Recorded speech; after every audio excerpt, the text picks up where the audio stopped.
लदी हुई गाड़ियाँ हैं, इनको ये 5-5, 6-6, 7-7 दिन रुकते हैं हाईवे पर, काजीकोट में, लिवडारा में, टनल पर और उसे आगे भी, ताकि अगर ये माल वहीं पर रुक गया 5-5, 6-6 दिन तो हमारी माल की क्वालिटी एक तो कम हो जाएगी, खराब हो जाएगी, और दूसरा ये वहाँ जो त्योहार है वहाँ के वहाँ पर ये नहीं पहुँच पाएगा वक्त पर। इसी तरह जो वहाँ से हमारी सब्जी से लदी और फ्रूट से लदी गाड़ियाँ आ रही है उनको भी खामखा उधमपुर में रोकते हैं, और जब श्रीनगर में वो पहुँच जाता है माल वो भी सट कर पहुँच जाता है। दोनों तरफ से बड़ा नुकसान है, चाहे सब्जी हो फ्रूट हो। इस वक्त फ्रूट का यहाँ बड़ा ज़बरदस्त पीक सीज़न है, और हमारी यही मांग है कि ऑन प्रायोरिटी बेसिस पर सब्जी हो या फ्रूट हो उनको आगे जाने की इजाज़त दी नेशनल हाईवे। 20 दिन में एक चक्कर लगता है।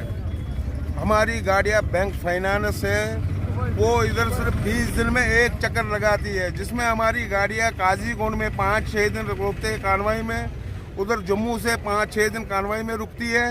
हमारा नुकसान हो रहा है।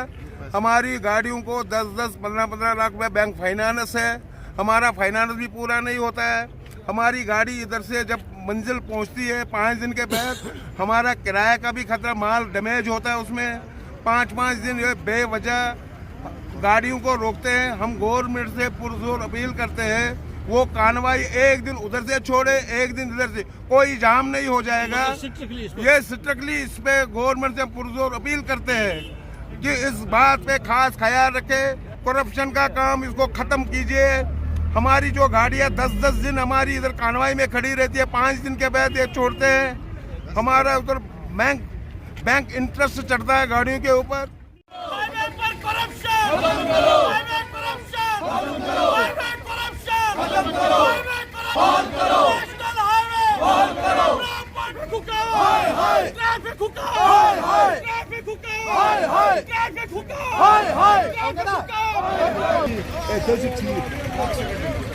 It doesn't